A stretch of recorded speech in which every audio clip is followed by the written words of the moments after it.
রবি ঠাকুর একদা লিখেছিলেন, তুমি কেমন করে গান করো হে গুণী। সেই গুণী হোক বা যেই গুণী হোক, সর্বগুণে গুণী বলতে আমরা যাকে বুঝি তিনি অবশ্যই রবীন্দ্রনাথ ঠাকুর। তবে তার কথার সুর ধরে যার কাছে আজকে আমি বসে আছি, রাজীব গুণ, তুমিও আমাদের সকলের কাছে গুণী। অনেক দিনের স্বাদ ছিল রাজীব তোমার এখানে আসবো, প্রতিদিন যাই যখন রাস্তা দিয়ে তোমার ওই লোগোটা দেখি, তোমার অফিসটাকে দেখি, কিন্তু হয়ে ওঠেনি কোনোভাবে, যাই হোক যোগাযোগ হলো। আরেকটা কথা তোমার সম্বন্ধে আমি যেটা জেনে এসেছি বা জানি, সেটা হচ্ছে যে প্রত্যেকের জীবন একটা জায়গা থেকে শুরু হয়। আমার জীবনও শুরু হয়েছে, সবার জীবন শুরু হয়েছে কারো শূন্য থেকে, কারো বা মাইনাস থেকে। এটা কি ঠিক যে তোমার জীবন অনেকটা মাইনাস থেকে শুরু হয়েছিল, তারপরে জিরো, তারপরে গিয়ে আজকে একটা শীর্ষে পৌঁছেছো? হয়তো আরো শীর্ষ ছোঁয়া বাকি আছে, তুমি কি বলবে? একদম। আমি হলিডেতে পড়তাম। আমার বসত বাড়ি? আমার বাড়ি কলেজপাড়া। কলেজপাড়া। ওইখান থেকে আমরা 4 ভাই বোনের বেড়ে ওঠা। আমার বাবা লটারি টিকিট বিক্রি করতো। তুমি একমাত্র ছেলে? একমাত্র ছেলে। 3 বোন? 3 বোন, এক দিদি মারা গেছে। আচ্ছা, মানে তুমি বাড়ির ছোট? ছোট না, সেজো। আচ্ছা, মানে বোন আছে? আচ্ছা, হ্যাঁ, বোন আছে। বোনের দিদি আর বোন দুজনেই বিয়ে হয়ে তাহলে 3 বোন, এক ভাই, বাবা মা লটারি টিকিট, বাবা তো ওটা তোমাদের প্রফেশন ছিল, ফ্যামিলি প্রফেশন। দেন তো ওইখান থেকে হলি চাইল্ডে কোন ক্লাস থেকে পড়ো? হ্যাঁ, কেজি ক্লাস থেকে। কেজি ক্লাস থেকে। আচ্ছা। বাবা অনেক কষ্ট করে, বাবা মা দুজনে অনেক কষ্ট করে, অনেক স্বাদ নিয়ে হলিডেতে ভর্তি করেছে। হলিডেতে না আমার পড়াশোনা করতে পয়সা লাগতো না। মানে একটুখানি পড়াশোনায় ভালো ছিল।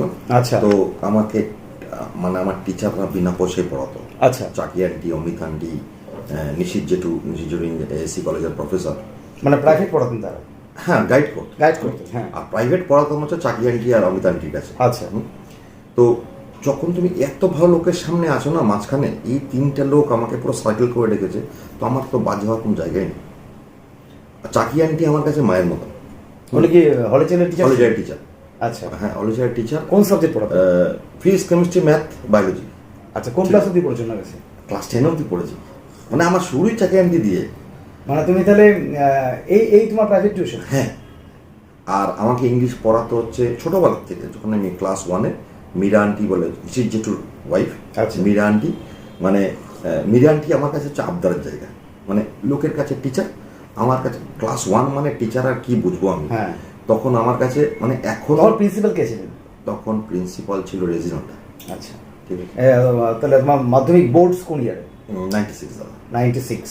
আচ্ছা, এইচএস 98? 98। আচ্ছা। তো স্কুলে আমার ফিস লাগতো না। আচ্ছা, ঠিক আছে। স্কুল আমাকে 1 টাকাও ফিস নিত না, টিচার আমার কাছে পয়সা নিত না। তো মাধ্যমিক অবধি আমার লাইফ অনেক স্মুথ। ঠিক আছে। একটু ইন্টারাপ্ট করছি, সেটা তখন হলি চাইল্ড স্কুল কি ওই চার্চের ওখানে ছিল? না, এখানে ছিল? এখানে ছিল। আচ্ছা, হ্যাঁ ছিল। ফিস লাগতো না এবং তুমি ওনাদের হেল্প নিয়েছো? হ্যাঁ। তো তারপরে মাধ্যমিক পাস করি। মাধ্যমিক পাস করে সেন্ট জেভিয়ার্সে চান্স পাই। আচ্ছা। Saint Xavier's. আচ্ছা। তো এখনো যখন কেউ বলেন সেন্ট জেভিয়ার্সে ভর্তিও পারেন, যে সবার আগে ভর্তি, আমি তো করতে পারিনি। এই আমার বন্ধু পাপাই, ওর ছেলে ভর্তি হলো সেন্ট জেভিয়ার্সে ল নিয়ে। মানে আমার কোথাও যেন একটা মনে হয়। সেন্ট জেভিয়ার্স মানে কোথায়? কলকাতা। আচ্ছা, হ্যাঁ। তো সেন্ট জেভিয়ার্সে পড়তে পারিনি কেন? বাবার অবস্থা ছিল না, আর রিলেটিভরা কেউ না সেদিন সাথ দেয়নি। আজকে সবাই রাজা বা রাজীব বলে, কেউ সাথ দেয়নি। তো যা করেছে, যতটুকু আমি হয়েছি, আমার স্কুল, আমার বাবা মা, আমার দিদি যায়। আচ্ছা, তারপর দিদির বিয়ে হয়ে যায় কখন? দিদির বিয়ে হয় হচ্ছে 97-এ। আমার তাহলে তোমার 11-12 কোথায় পড়লে? 11-12 এসি কলেজ। AC college. তখন ওখানে এইচএস ছিল না? না। আচ্ছা, তুমি ইংলিশ মিডিয়ামে পড়লে এসি কলেজে? সায়েন্স ছিল? অসুবিধা হয়নি কিন্তু। Pure science. ইংলিশ মিডিয়াম পড়েছো এবং তোমার প্রফেসররাও ইংলিশ মিডিয়ামে পড়াতেন তোমাকে? তোমার সঙ্গে আরো অনেকে ছিলেন? হ্যাঁ, আমি পুরো হলি চাইল্ডের ব্যাচটাই চলে আসলো। আচ্ছা, তারপরে এখান থেকে এইচএস কমপ্লিট করে 98। হ্যাঁ, এইচএস এর গল্পটা একটু চাপের। তার মানে বাবার তো পয়সা ছিল। তো আমি যে স্যারদের কাছে, আমি স্যারের নাম বলবো না, আচ্ছা, যে স্যারদের কাছে পড়তাম, ফিজিক্স বাদ দিয়ে, ফিজিক্স পড়াতো সুভাষচন্দ্র, হ্যাঁ, এসি কলেজের প্রফেসর। আচ্ছা। আর যাদের কাছে কেমিস্ট্রি বা অঙ্ক পড়তাম, তারা না, যেহেতু আমি পয়সা দিতাম না, একই জিনিস আমার পাশে যে পয়সা, যে তাকে বোঝাচ্ছে, আমি কোশ্চেন করলেই তখন বোঝাতো না। তো এই করতে করতে না একদিন দুদিন তিনদিন আমি মাধ্যমিক চাকরি ঠিক আছে একটু পাইনি, মানে আমি তো এই ওর সঙ্গে হ্যাবিচুয়েটেড না। তো এটা করার পরে না এইবার আমার আস্তে আস্তে পড়াশোনার দিন একটা চলে গেল। আচ্ছা। এইবার আমি মাধ্যমিকে খুব উচ্চ মাধ্যমিকে 50.4 আনএক্সপেক্টেড, কোথায় 88, কোথায় 50। আচ্ছা। তো সেই বাবা মা কান্নাকাটি, যে এত কষ্ট করে মানে হয় না, হ্যাঁ, স্বাভাবিক। তীরে এসে টরি ডুবে গেল। হ্যাঁ। তখন এই মিসির জেঠু, এই মীরা আন্টি আমাকে বললো যে তুই পলিটেকনিকে ভর্তি। আচ্ছা। যেহেতু আমার মাধ্যমিকে নাম্বার ভালো ছিল, তো পলিটেকনিকে ভর্তি হলাম। পলিটেকনিকে ভর্তি হয়ে 3 বছর পড়লাম জলপাইগুড়ি পলিটেকনিকে। ওখানে স্ট্রিম কি ছিল? মেকানিক্যাল। মেকানিক্যাল। আচ্ছা। আমার বরাবরই আমাকে না ওই আমাদের কলেজ পড়াতে ভাড়া থাকতে হচ্ছে ইঞ্জিনিয়ারিং কলেজের ছেলেরা। আচ্ছা। হ্যাঁ, তো হ্যাঁ, ওই চত্বরে। হ্যাঁ। তো মাঝে মাঝে না আমাকে সন্দীপ দা, সুমন দা বলে দুজন দাদা আছে, তারা না আমাকে দেখাতো মাঝে মাঝে অঙ্কটা দেয়, এটা কর। তো তো তারা দুজনে না মেকানিক্যালে ছিল। তো এই না ওদের সঙ্গে কথা বলতে তো আমার না মানে হয় না মেকানিক্যাল একটা ভালোবাসা। তো আমি যেখানেই যাবো মেকানিক্যাল নিয়ে পড়বো। তো মেকানিক্যাল নিয়ে পড়লাম, 76.3% পেলাম, চাকরি পেলাম কোয়াগোলাতে। এই আমাদের রানীনগর কোয়াগোলাতে। হ্যাঁ। তো ঠিক না আমার ঠিক আই নট গেটিং স্যাটিসফাইড, মানে এই কাজটা আমার না। তো আবার নিশির জুটুর সঙ্গে কথা বললাম। তো তখন শুনলাম যে ইঞ্জিনিয়ারিং দেওয়া যায়, জেক্সপো না কি কিছু একটা আছে, ওটা দিয়ে সেকেন্ডারি ডাইরেক্ট এন্ট্রি দিলাম। পরীক্ষা, চাকরি টাকরি ছেড়ে 3 মাস একদম বাড়ির থেকে বাড়া বন্ধ। একদম। চাকরি ক বছর করলে? চাকরি 7 মাস না 7 মাস।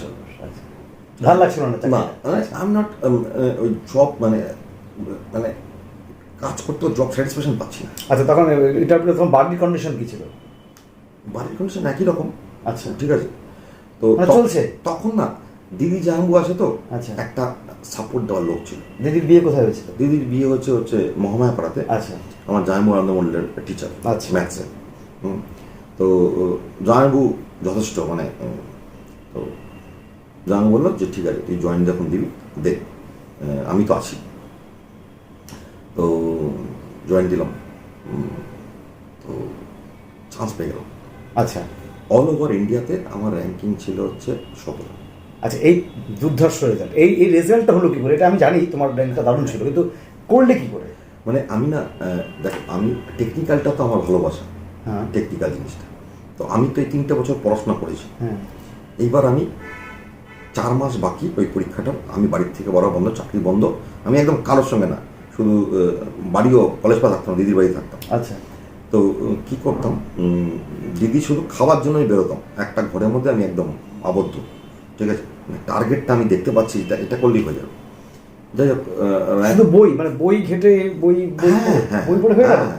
কেন আমাদের যে পড়াশোনা পলিটেকনিকে অমিতাভ চক্রবর্তী বলে, সে হচ্ছে আর এসকেএস ছিল, ওই দিশারি ওখানটা বাড়ি সমরেশ। এরা হচ্ছে ভগবান ফিজিক্সের।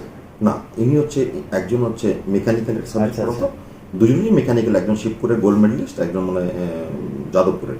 মানে ওরা না, ওদের কাছে যদি ক্লাস করো, ওদের পড়াও না, তুমি যে কোনো পরীক্ষা ক্র্যাক করে দেবে। মানে কনসেপ্ট যদি তোমার ক্লিয়ার থেকে অঙ্ক আর কি আসবে।